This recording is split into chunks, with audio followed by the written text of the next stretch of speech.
Out of nowhere, Sony has announced a brand new PlayStation 5 controller. It's called the DualSense. DualSense because the focus of this new controller will be on a player's sense of touch. Now, historically speaking, the DualShock 4, that's the current PS4 controller, has been widely regarded as one of the best game controllers ever made, and Sony is making a drastic change in ergonomics with this new controller. So, check out a head-on shot of both controllers side by side. The grips on the DualSense perhaps look a bit longer compared to the DS4, maybe slightly wider, but for the most part the analog sticks, D-pad, and face buttons appear to go unchanged. The top and sides are also a bit more rounded than the more angular DS4 as well. Sony also said it kept weight and battery life in mind in the new two-tone design.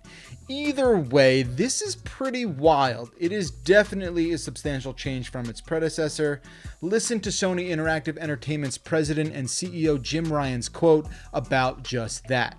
He said, "DualSense marks a radical departure from our previous controller offerings and captures just how strongly we feel about making a generational leap with PS5.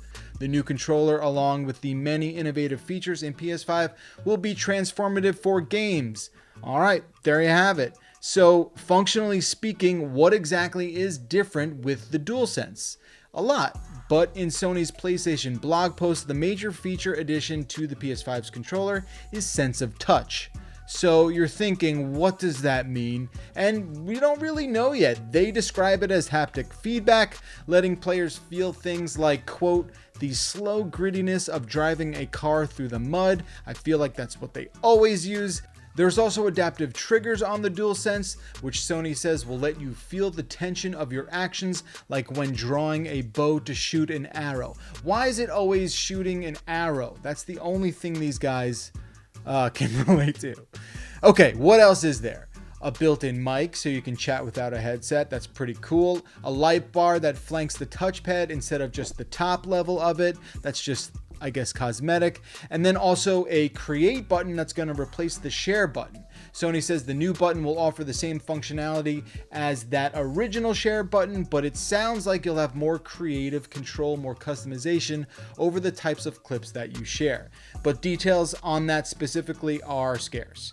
So Sony is already making its early pitch for owning a PS5 over an Xbox or PC, leaning into those console exclusive features its proprietary controller will be able to offer that the other platforms will not.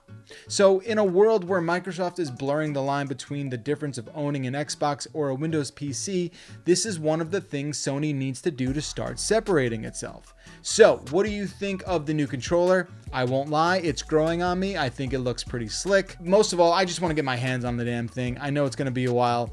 Let me know what you think in the comment section below and keep it here for all the latest next-gen console news. And as always, thank you for watching.